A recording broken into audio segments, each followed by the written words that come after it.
ಆತ್ಮೀಯ ಮಿತ್ರ, ನಿಮ್ಗೆಲ್ಲರಿಗೂ ನಮಸ್ಕಾರ. ಬಿರುಗಾಳಿ ಸಂತಕ್ಕೆ ಪ್ರೀತಿಪೂರ್ವಕವಾದ ಸ್ವಾಗತ. ಕಳೆದ ಕೆಲವಾರು ದಿನಗಳಿಂದ, ಅದರಲ್ಲೂ ಸ್ವಾಮೀಜಿ ಚಿಕಾಗೋದಲ್ಲಿ ಓಡಾಡ್ತಾ ಇರುವಂತಹ ಅನೇಕ ದಿನಗಳನ್ನ ನಾವು ನೆನಪಿಸ್ಕೊಳ್ತಾ ಇದ್ದೀವಿ. ಚಿಕಾಗೋದಲ್ಲಿ ಸ್ವಾಮೀಜಿ ಓಡಾಡ್ತಾ ಈಗಂತೂ ಸ್ವಾಮಿ ವಿವೇಕಾನಂದರು ಬಹುಶಃ ಮುಂದಿನ 2 ದಿನಗಳ ನಂತರ ಚಿಕಾಗೋ ಬಿಟ್ಟು ಅವರು ಅಮೆರಿಕಾದ ದಕ್ಷಿಣ ಭಾಗಕ್ಕೆ ಹೋಗೋದ್ರ ಕುರಿತಂತೆ ನಾನು ಹೇಳಲಿಕ್ಕಿದ್ದೀನಿ. ಆದರೆ ಅದಕ್ಕಿಂತಲೂ ಮುಂಚೆ ಒಂದು ಮಹತ್ವದ ಸಂಗತಿಯನ್ನು ನಿಮ್ಮ ಜೊತೆ ಹಂಚಿಕೊಳ್ಳಲೇಬೇಕು. ಸ್ವಾಮಿ ವಿವೇಕಾನಂದರಿಗಿದ್ದಂಥ ವಿರೋಧ, ಆ ವಿರೋಧದ ನಡುವೆಯೂ ಅವರನ್ನು ಪ್ರೀತಿಸ್ತಾ ಇರುವಂಥ ಜನರು ಎಂಥವರು ಅಂತ ಹೇಳೋದಕ್ಕೆ ನಾನು ಪ್ರಯತ್ನ ಪಡ್ತಿದ್ದಲ್ಲ, ಅದೇ ರೀತಿ ಕೆಲವೊಂದು ಸಂಗತಿಗಳನ್ನು ಇವತ್ತು ನಾನು ನಿಮ್ಮ ಜೊತೆ ಹಂಚ್ಕೋಬೇಕು. ನ್ಯೂ ಡಿಸ್ಕವರೀಸ್ ಅಂತ ಸ್ವಾಮಿ ವಿವೇಕಾನಂದರ ಕುರಿತಂತೆ ಆ ನಂತರ ಚಿಕಾಗೋದಲ್ಲಿ ನಡೆದಂತ ಅಥವಾ ಪೂರ್ತಿ ಪಶ್ಚಿಮದಲ್ಲಿ ನಡೆದಂತ ಅನೇಕ ವಿಚಾರಗಳನ್ನು ಕೆದಕುವಂತ ಪ್ರಯತ್ನವನ್ನ ಕೆಲವರು ಮಾಡಿದ್ರಲ್ಲ, ಆ ಹಿನ್ನೆಲೆಯಲ್ಲಿ ಒಂದಷ್ಟು ಸಂಗತಿಗಳು ಹೊರಗೆ ಬಂದಿವೆ. ಚಿಕಾಗೋದಲ್ಲಿ ಒಬ್ಬ ಪಾದ್ರಿ ಒಬ್ಬರಿದ್ರು, ರೆವರೆಂಡ್ ಜೆಂಕಿನ್ ಲಾಯ್ಡ್ ಜೋನ್ಸ್ ಅಂತ. ಜೋನ್ಸ್ ಅವರು ಆಲ್ ಸೋಲ್ಸ್ ಚರ್ಚಿನ ಪಾಸ್ಟರ್ ಆಗಿದ್ರು. ಅವರು ಈ ಚಿಕಾಗೋ ಈ ಸಮ್ಮೇಳನ ಏನಿತ್ತಲ್ಲ ಅದರ ಜನರಲ್ ಸೆಕ್ರೆಟರಿಯೂ ಆಗಿದ್ದು, ಇಡೀ ಈ ಸಮ್ಮೇಳನ ಯಶಸ್ವಿ ಆಗೋದರ ಹಿಂದೆ ಒಂದು ಅದ್ಭುತವಾದ ಕಾರಣಿ ಪುರುಷರಾಗಿದ್ದರು. ಯುನಿಟೇರಿಯನ್ ಚರ್ಚಿನ ಮೂವ್ಮೆಂಟ್ ನಲ್ಲಿ ಅವರು ತುಂಬಾ ಪ್ರಭುತ್ವವನ್ನು ಹೊಂದಿದ್ದವರು ಮತ್ತು ಅದರ ಲೀಡರ್ ಆಗಿದ್ದಂಥವರು ಈ ಜೋನ್ಸ್ ಅವರು. ಈ ಜೋನ್ಸ್ ಅವರ ಕುರಿತಂತೆ ನಾನು ಮಾತನಾಡಬೇಕು ಅಂತಂದ್ರೆ, ಈ ಜೋನ್ಸ್ ಒಂದು ರೀತಿ ಅಮೆರಿಕಾದಲ್ಲಿ ಅವತ್ತಿನ ದಿನಗಳಲ್ಲಿ ಒಬ್ಬ ಕಾಂಟ್ರವರ್ಷಿಯಲ್ ಪರ್ಸನ್ ತರ ಇದ್ದವರು. ಯಾಕೆ ಕಾಂಟ್ರವರ್ಷಿಯಲ್ ಅಂತಂದ್ರೆ, ಅವರು ಯುನಿಟೇರಿಯನ್ ಚರ್ಚ್ಗಳು ಯುನಿಟೇರಿಯನ್ಗಳಿಗೆ ಮಾತ್ರ, ಬೇರೆಯವರಿಗಿಲ್ಲ ಅನ್ನುವಂತ ಬೇಲಿ ಹಾಕೋದನ್ನ ವಿರೋಧಿಸ್ತಾ ಇದ್ರು. ಎಲ್ಲರೂ ಕೂಡ ಚರ್ಚ್ಗಳಿಗೆ ಹೋಗುವಂತಾಗಬೇಕು, ಆ ಚರ್ಚ್ಗೆ ಒಂದು ಬೇಲಿ ಇರಬಾರ್ದು ಅಂತ. ನಾನು ಈ ಹಿಂದೆಯೂ ಕೂಡ ಅನೇಕ ಬಾರಿ ನಿಮ್ಗೆ ಹೇಳಿದ್ದೀನಿ. ಒಂದೊಂದು ಜಾತಿಗಳಿಗೆ ಹೇಗೆ ಭಾರತದಲ್ಲಿ ಒಂದು ಕಲ್ಪನೆ ಇತ್ತು ಅಂತ ನಾವು ಹೇಳ್ತೀವೋ, ಇಂಥವರಿಗೆ ಆ ದೇವಸ್ಥಾನದಲ್ಲಿ ಪ್ರವೇಶ ಇಲ್ಲ, ಅಂತವ್ರು ಈ ದೇವಸ್ಥಾನಕ್ಕೆ ಬರುವಂತಿಲ್ಲ, ದ್ವೈತ ಚಿಂತಕರು ಇಲ್ಲಿಗೆ ಹೋಗೋದಿಲ್ಲ, ಅದ್ವೈತವಾದಿಗಳು ಇದನ್ನ ಮಾಡೋದಿಲ್ಲ, ಈ ತರದೆಲ್ಲ ಮಾತನಾಡ್ತೀವಲ್ಲ. ಹಾಗೆ ಅಮೆರಿಕ ಅಥವಾ ಪಶ್ಚಿಮದಲ್ಲಿ ಒಂದೊಂದು ಪಂಥದವರಿಗೆ ಒಂದೊಂದು ಚರ್ಚ್ ಇದೆ. ಆ ಚರ್ಚಿಗೆ ಬೇರೆಯವರು ಬರುವಂತಿಲ್ಲ. ಸಿಕ್ಕಾಪಟ್ಟೆ ದೊಡ್ಡ ಗಲಾಟೆ ಅದು. ಆ ಗಲಾಟೆ ಇರುವಾಗ ಅದನ್ನೆಲ್ಲ ಮೀರಿ ನಿಂತು ಹಂಗಿರಬಾರದು ಅಂತ ಹೇಳ್ತಾ ಇದ್ದವರು ಜೋನ್ಸ್. ಅವ್ರದ್ದೊಂದು ಯೂನಿಟಿ ಅನ್ನುವಂಥ ಒಂದು ಪತ್ರಿಕೆ ಇತ್ತು. ನಾವೆಲ್ಲರೂ ಒಗ್ಗಟ್ಟಾಗಬೇಕು ಅನ್ನುವಂಥ ಕಲ್ಪನೆಯ ಚಿಂತನೆ. ಆ ಪತ್ರಿಕೆಯ ಎಡಿಟರ್ ಕೂಡ ಆಗಿದ್ರು ಅವರು. ಅವರಿಗೆ ವಿವೇಕಾನಂದರ ಕುರಿತಂತೆ ಒಂದು ಅಸಮಾಧಾನ ಇತ್ತು. ಆದರೆ ಯುನಿಟಿಯ ಕಲ್ಪನೆ ಇರೋದ್ರಿಂದ ಯಾರನ್ನೂ ಓಪನ್ ಆಗಿ, ಸ್ವಾಮಿ ವಿವೇಕಾನಂದರನ್ನು ಕೂಡ ಅವರು ಓಪನ್ ಆಗಿ ವಿರೋಧ ಮಾಡಲಿಲ್ಲವಾದ್ರೂ ಅವರು ಆಪ್ತರೊಂದಿಗೆ ಒಂದಷ್ಟು ಪತ್ರ ಸಂವಾದಗಳು ಮಾಡಿದ್ದೇವೆ. ಅದು ನ್ಯೂ ಡಿಸ್ಕವರೀಸ್ ನಲ್ಲಿ ಪ್ರಕಟಗೊಂಡಿವೆ. ಆ ಹಿನ್ನೆಲೆಯಲ್ಲಿ ನಾನು ಅಲ್ಲಿ ಏನ್ ಚರ್ಚೆ ನಡೀತು ಅಂತ ಹೇಳಲಿಕ್ಕೆ ಇಚ್ಛೆ ಪಡ್ತೀನಿ.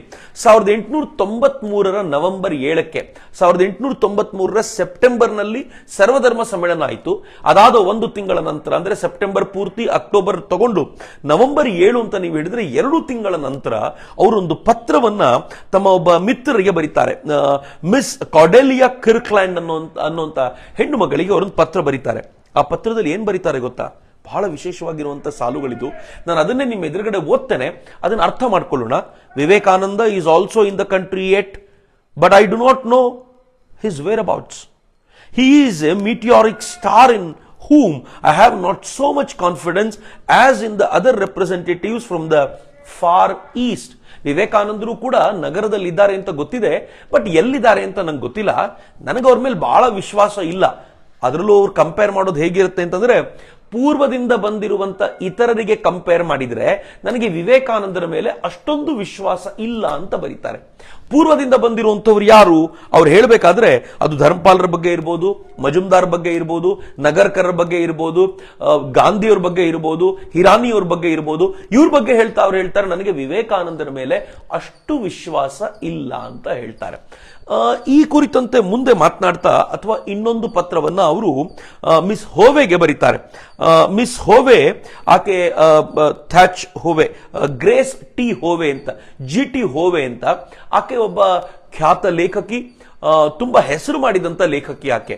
ಆದರೆ ತನ್ನ ವಿಚಾರಕ್ಕೆ ಎಷ್ಟು ಬದ್ಧಳು ಅಂತಂದ್ರೆ, ಒಂದು ಪಬ್ಲಿಷರ್ ಸಂಸ್ಥೆ ಆಕೆಗೆ ದೊಡ್ಡ ಮೊತ್ತವನ್ನು ಕೊಡ್ತೀವಿ, ನೀವು ಇಂಥವರ ಪೊಲಿಟಿಕಲ್ ಲೈಫ್ ಬಗ್ಗೆ ಬರೀಬೇಕು ಅಂತ ಹೇಳಿದಾಗ, ನಾನು ಮತ್ತು ಆತನ ಫ್ರೆಂಡ್ಶಿಪ್ ತುಂಬಾ ಇಂಪಾರ್ಟೆಂಟ್ ನನಗೆ ದೊಡ್ಡ ಮೊತ್ತಕ್ಕಿಂತ ಆತನ ಫ್ರೆಂಡ್ಶಿಪ್ಗೆ ಬೆಲೆ ಕೊಡ್ತೀನಿ, ಹೀಗಾಗಿ ನಾನು ಬರೆಯೋದಿಲ್ಲ ಅಂತ ಹೇಳಿದಂತ ದಿಟ್ಟ ಮಹಿಳೆ.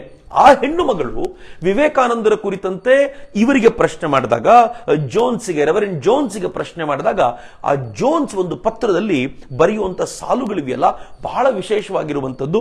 ನಾನು ಓದ್ತೀನಿ, ಜೊತೆಯಲ್ಲೇ ಅರ್ಥ ಮಾಡ್ಕೊಳ್ಳೋಣ. Some time ago You asked about Vivekananda, you are too smart. You see too many things. You ask hard questions. I did not answer it right away because I did not want to be found doing an ungracious thing. But honestly, I have reason for not wanting to boom the man in the saffron robe much highly as I regard his utterances and clearance of thought. ಅವ್ರು ಹೇಳ್ತಾರೆ, ನೀ ನಂಗೆ ಹಿಂದೆ ಕೇಳಿದಾಗ ನಾನು ಉತ್ತರ ಕೊಡ್ಲಿಕ್ಕೆ ಇಷ್ಟಪಟ್ಟಿರಲಿಲ್ಲ, ಆದರೆ ಕ್ಲಿಯರ್ಲಿ ನಾನು ಆ ಮನುಷ್ಯನಿಗೆ ಹೆಚ್ಚು ಗೌರವವನ್ನ ಅಥವಾ ಹೆಚ್ಚು ಪ್ರಚಾರವನ್ನ ಕೊಡಲಿಕ್ಕೆ ಇಚ್ಛೆ ಪಡಲಿಲ್ಲ. ಯಾಕೆ ಅಂತಂದ್ರೆ ನನಗೆ ಆತನ ಮಾತು ಮತ್ತು ಕೃತಿಗಳಲ್ಲಿ ವ್ಯತ್ಯಾಸ ಕಂಡು ಬರ್ತಿತ್ತು ಅಂತ ಹೇಳ್ತಾನೆ. The personality of the man connected with something I know does not win me and I do not feel that he is a true representative of the thing that we admire as the humbler ones whom I am helping along, Mr. Nagarkar and Mr. Hirai. Vivekananda will find his own constituency in his own way, but these humbler children of the light, more modest voices of the divine, need my help and other helps to get hearing ಅಂತ. ಏನ್ ಹೇಳ್ತಾನೆ ಅಂತಂದ್ರೆ, ಈ ನಗರ್ಕರ್ ಆಗ್ಲಿ, ಮಜುಮ್ದಾರ್ ಆಗ್ಲಿ, ಹಿರಾಯ್ ಆಗ್ಲಿ, ಇವರಿಗೆ ನನ್ನ ಸಪೋರ್ಟ್ ಜಾಸ್ತಿ ಬೇಕು. ಅವರು ಪೂರ್ವದಿಂದ ಬಂದಿರುವಂತ ಈ ಕುಡಿಗಳಿಗೆ ಅವರಿಗೆ ತಮ್ಮನ್ನು ತಾವು ಪ್ರೆಸೆಂಟ್ ಮಾಡ್ಕೊಳ್ಳಿಕ್ಕೆ ನನ್ನ ಸಪೋರ್ಟ್ ಬೇಕು. ವಿವೇಕಾನಂದರಿಗೆ ಬೇಕಾಗಿಲ್ಲ, ಆ ಮನುಷ್ಯ ತುಂಬಾ ಬೆಳೆದು ಬಿಟ್ಟಿದ್ದಾನೆ ಅನ್ನೋ ಅರ್ಥದಲ್ಲಿ ಸರ್ಕಾಸ್ಟಿಕ್ ಆಗಿ ಮಾತನಾಡ್ತಾರೆ. ಈ ಸರ್ಕಾಸಮ್ ಹೇಗಿರುತ್ತೆ ಅಂತಂದ್ರೆ, ಸ್ವಾಮಿ ವಿವೇಕಾನಂದರ ಈ ಅಡ್ವೆಂಟ್ ಅಥವಾ ಅವರ ಅವರ ಅವರ ಆ ಖ್ಯಾತಿ ಈತನಿಗೆ ಸಹಿಸಿಕೊಳ್ಳಲಿಕ್ಕೆ ಸಾಧ್ಯವಾಗೋದಿಲ್ಲ ಅನ್ನುವಂತ ಒಂದು ವಾತಾವರಣ ನಿರ್ಮಾಣ ಆಗಿರುತ್ತೆ. ಬಹುಶಃ ನನಗೆ ಖ್ಯಾತಿಯ ಜಲಸಿ ಅಂತ ಹೇಳಲಿಕ್ಕೆ ಆಗಲ್ಲ, ಆದ್ರೆ ಆ ಮನುಷ್ಯನಿಗೆ ವಿವೇಕಾನಂದರ ಬಗ್ಗೆ ಸಿಕ್ಕಿರುವಂತ ಇನ್ಪುಟ್ಸ್ ಅಂತದಿರಬಹುದು.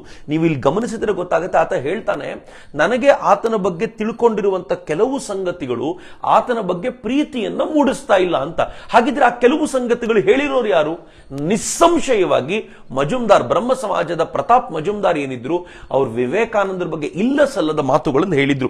ಮುಂದೆ 1894 ನಲ್ಲಿ ವಿವೇಕಾನಂದರು ಒಂದು ಪತ್ರವನ್ನ ತಮ್ಮ ಸೋದರ ಸನ್ಯಾಸಿಗೆ ಬರೀತಾರೆ. ಆ ಸೋದರ ಸನ್ಯಾಸಿಗೆ ಬರೆದ ಪತ್ರದಲ್ಲಿ ಸ್ವಾಮೀಜಿ ಏನ್ ಹೇಳ್ತಾರೆ ಗೊತ್ತಾ? ನಾನು ನನ್ನ ಮಾತೇನು ಹೇಳೋದಿಲ್ಲ, ಸ್ವಾಮೀಜಿ ಹೇಳೋ ಪದಗಳನ್ನೇ ಹೇಳ್ತೀನಿ. Majumdar vilified me to the clergies attending the parliament of religions. He turned them against me by saying that I was nobody but a fraud and a cheat, and that my medicinary has been contrived after coming here. Majumdar poisoned President or Chairman Burroughs' mind to the extent that he did not even speak nicely to me. ಹೇಳ್ತಾರೆ, ಮಜುಮ್ದಾರ್ ಹೇಗಿದ್ದ ಅಂತಂದ್ರೆ, ನಾನು ಭಿಕ್ಷುಕ ತಿರುಬೋಕಿತನ, ನನ್ನ ತಿರುಬೋಕಿತನ ಅಥವಾ ನನ್ನ ಭಿಕ್ಷುಕ ವೃತ್ತಿ ಇಲ್ಲಿಗೆ ಬಂದ ಮೇಲೆ 100 ಪಟ್ಟು ಜಾಸ್ತಿ ಆಗ್ಬಿಟ್ಟಿದೆ. ಕಂಡವರಲ್ಲಿ ಬೇಡ್ಕೊಂಡು ತಿರುಗಾಡ್ತಾನೆ, ಅವನು ಯೋಗ್ಯ ಅಲ್ಲ, ಅವನಿಗೆ ಊರಲ್ಲಿ ನಯಾ ಪೈಸೆ ಕಿಮ್ಮತ್ತಿಲ್ಲ ಅನ್ನುವಂತ ಮಾತುಗಳನ್ನ ಹೇಗೆ ಮಜುಮ್ದಾರರು ತಲೆಗೆ ತುಂಬಿದ್ರು ಅಲ್ಲಿ ಪಾರ್ಲಿಮೆಂಟ್ಗೆ ಬಂದಿದ್ದ ಅನೇಕರಲ್ಲಿ ಅಂತಂದ್ರೆ, ಬರೋಸ್ನ ತಲೆಯನ್ನು ಎಷ್ಟು ಕೆಡಿಸಿದ್ರು. ವಿವೇಕಾನಂದರು ಹೇಳ್ತಾರೆ, ನನ್ನ ಜೊತೆ ತುಂಬಾ ಚೆನ್ನಾಗಿದ್ದ ಬರೋಸ್ ಆನಂತರದ ದಿನಗಳಲ್ಲಿ ನನ್ನ ಜೊತೆ ಚೆನ್ನಾಗಿ ಮಾತಾಡೋದನ್ನೇ ಬಿಟ್ಬಿಟ್ಟ ಅಂತ. ಮಜುಮ್ದಾರ್ ಬರೋಸರ ತಲೆ ಕೆಡಿಸಿರ್ಬೋದು ಅಂತಾದ್ರೆ, ಅದೇ ಮಜುಮ್ದಾರು ಈ ಜೋನ್ಸ್ ತಲೆನೂ ಕೆಡಿಸಿರ್ಲಿಕ್ಕಿಲ್ಲ ಅಂತ ಹೇಳೋದಕ್ಕೆ ಯಾವ ರೀಸನ್ನು ಇಲ್ಲ. ಹೀಗಾಗಿ ಜೋನ್ಸ್ಗೆ ಒಂದು ಕೆಟ್ಟ ಭಾವನೆ ಬೆಳೆದಿರಬಹುದು. ಆದ್ರೆ ಮಿತ್ರರೇ, ನಂಗೆ ಬಹಳ ಖುಷಿ ಕೊಡೋ ಅಂಶ ಏನು ಅಂತಂದ್ರೆ, ಯಾರು GT ಹೋವೆ ಬಗ್ಗೆ ನಾನು ಹೇಳಿದ್ನಲ್ಲ ಆಗ್ಲೇ, ಈ ಜೋನ್ಸ್ ಪತ್ರ ಬರೆದಿದ್ದ ಅಂತ, ಆ ಹೆಣ್ಮಗಳು ಜೋನ್ಸಿಗೊಂದು ಉತ್ತರ ಬರೀತಾಳೆ. ಆ ಉತ್ತರದಲ್ಲಿ ಎಷ್ಟು ಚೆನ್ನಾಗಿದೆ ಅಂತಂದ್ರೆ, ಸಮಟೈಮ್ಸ್ ನನ್ಗೆ ಅನ್ಸುತ್ತೆ ಈ ಇಡೀ ಪತ್ರವನ್ನ ನಾವು ಕನ್ನಡದಲ್ಲಿ ರೀಪ್ರಿಂಟ್ ಮಾಡಿಸಿ ಹಂಚಬೇಕು ಅಂತ. ವಿವೇಕಾನಂದರ ಕುರಿತಂತೆ ಅಲ್ಲಿರುವಂತಹ ಒಂದು ಹೆಣ್ಮಗಳು, ದಯವಿಟ್ಟು ಸ್ವಲ್ಪ ಸಮಯ ಕೊಡಿ, ಯಾಕೆ ಅಂತಂದ್ರೆ ಈ ಇಡೀ ಪತ್ರವನ್ನ ನಾನು ಇಂಗ್ಲಿಷ್ ನಲ್ಲಿ ಇರೋದನ್ನ ಓದಿ ನಿಮ್ಗೆ ಹೇಳುವಂತ ಪ್ರಯತ್ನ ಮಾಡ್ತೀನಿ. ಮೈ ಡಿಯರ್ ಫ್ರೆಂಡ್, ಆಕೆ ಜೋನ್ಸಿಗೆ ಬರೀತಾಳೆ. ಜೋನ್ಸಿಗೆ ಬರೆದು ಹೇಳ್ತಾಳೆ, you write to me of Vivekananda when it is I who should write to you. Since I wrote the letter, I have had the chance of becoming well acquainted with him. He is living with the Hales and they have invited me several times to visit there. So I have had long talks with him, and I have got the inner sense of him that comes from just such association and in no other way. I believe thoroughly in his purity, sincerity and a certain kind of simplicity. It is the simplicity that is natural to the person of high breeding who has nothing to conceal. I mean nothing in his deeds, but much in his nature that shrinks from too strong light. You know what I mean. ಏನ್ ಚೆನ್ನಾಗಿದೆ ಸಾಲುಗಳು ನೋಡಿ. ಆಕೆ ಹೇಳ್ತಾಳೆ, ನಿಂಗೆ ಪತ್ರ ಬರೆದಾದ್ಮೇಲೆ ನನಗೆ ಆತನ ಜೊತೆ ಇರುವಂತ ಅವಕಾಶ ಸಿಕ್ತು. ಇಲ್ಲಿ ಮಿಸ್ ಹೇಲ್ಸ್ ಮನೆಗಳಲ್ಲಿ, ಹೇಲ್ ದಂಪತಿಗಳ ಮನೆಯಲ್ಲಿ ಆತ ಇರ್ತಾನೆ.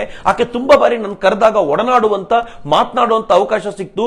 ಆತ ಸಿಂಪಲ್ ಜನರಲ್ಲಿ ಅತ್ಯಂತ ಸಿಂಪಲ್ ಆಗಿರೋನು ಅಂತ, ಸರಳರಲ್ಲಿ ಅತ್ಯಂತ ಸರಳ. ಮತ್ತು ಈ ಸರಳತೆ ಆತ ಬೇಕಂತ ಮಾಡ್ತಿರೋದಲ್ಲ, ಆತನ ಸಹಜ ಪ್ರಕೃತಿ ಅಂತ ಅಂದ್ಬಿಟ್ರು. ನಾನು ಏನ್ ಹೇಳ್ತೀನಿ ಇದು ನಿಂಗೆ ಅರ್ಥ ಆಗುತ್ತೆ ತಾನೇ ಅಂತ ಕೇಳ್ತಾಳೆ ಅವಳು. ನಾನು ಸುಮ್ಮನೆ ನೋಡಿದ್ದೀನಿ, ಒಂದಿನ ನೋಡಿ ಅರ್ಧ ಗಂಟೆ ನೋಡಿ ಬಂದಿರೋಳಲ್ಲ, ಸ್ಟೇಜ್ ಮೇಲೆ ನೋಡಿರೋಳಲ್ಲ, ಆತ ಸಹಜವಾಗಿ ಹೇಗಿರ್ತಾನೆ ಅಂತ ಗಮನಿಸಿದ್ದೀನಿ ಅಂತ ಹೇಳ್ತಾಳೆ.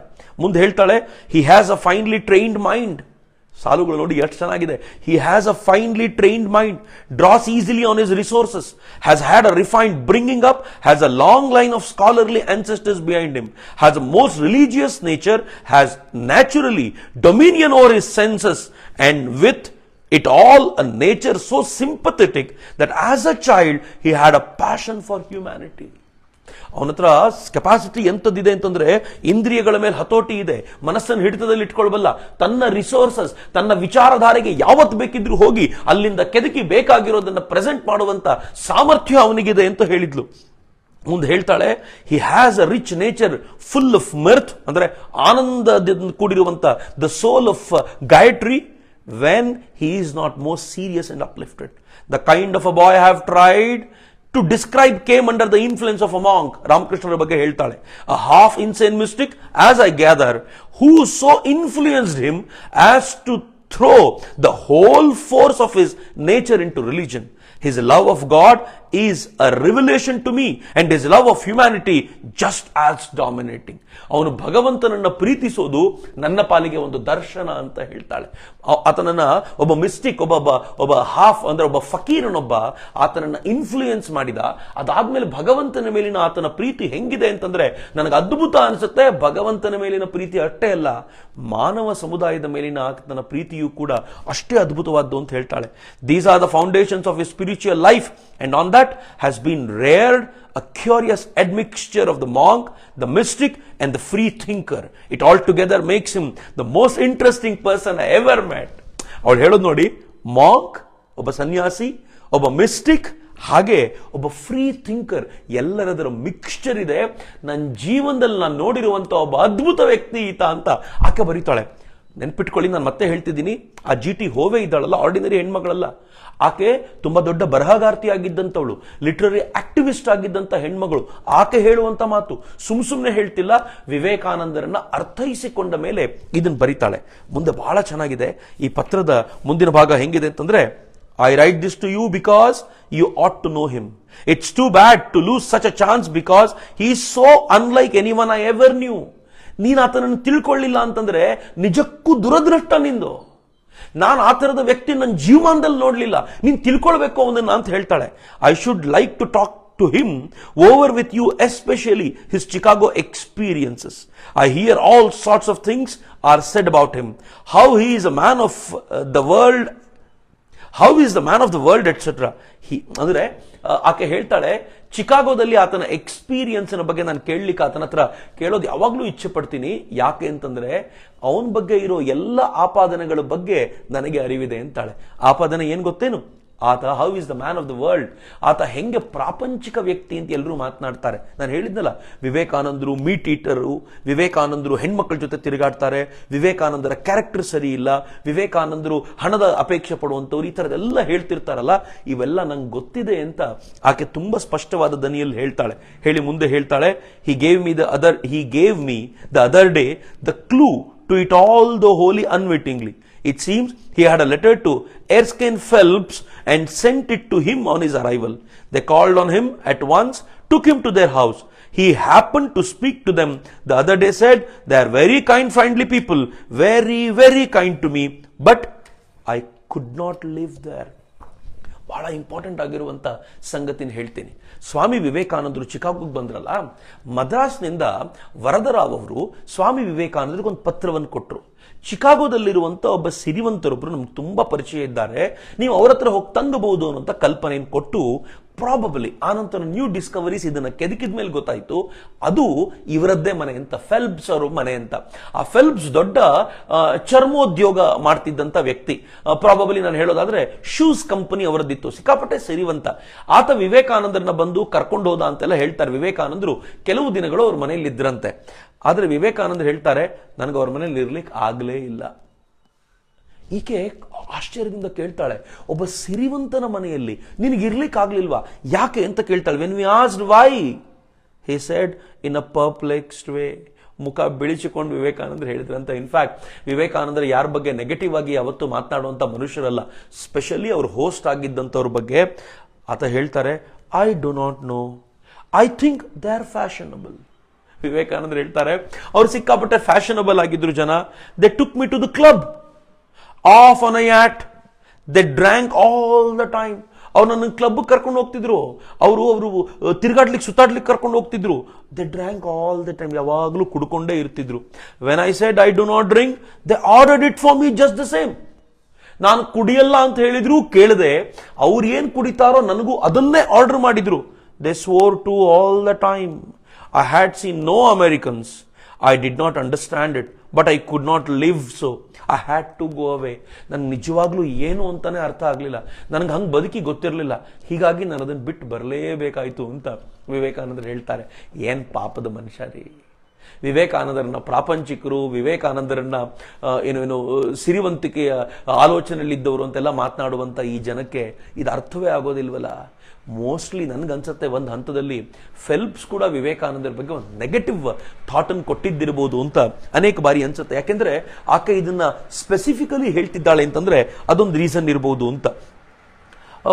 ಸ್ವಾಮೀಜಿ ಹೇಳ್ತಾರೆ, the situation was clear to me in a moment.